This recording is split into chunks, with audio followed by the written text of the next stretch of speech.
Hi there guys, in this video we're gonna talk about your post goes against our community standards Facebook.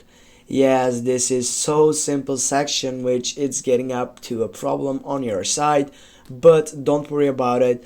I'm gonna show you how to fix it with a few simple steps.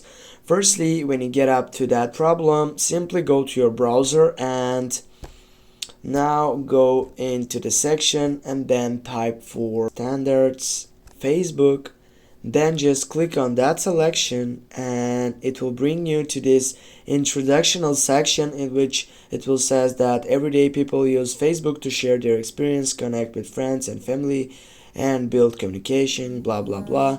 Okay, then you need to scroll down and you need to get up to that authentication, safety, what is privacy, dignity. Here it will shows up the sites which you don't need to get up with to fix this problem. Now, as you find, for example, for violence and incitement, go for it. Here you have that policy section which are the strongly explainational which say that the Facebook supporting team. And that is, guys, thanks for watching. Try to do not getting out of community standard on Facebook to do not get let in problems. Thanks for watching again. Don't forget to hit that like and share the video. See you soon.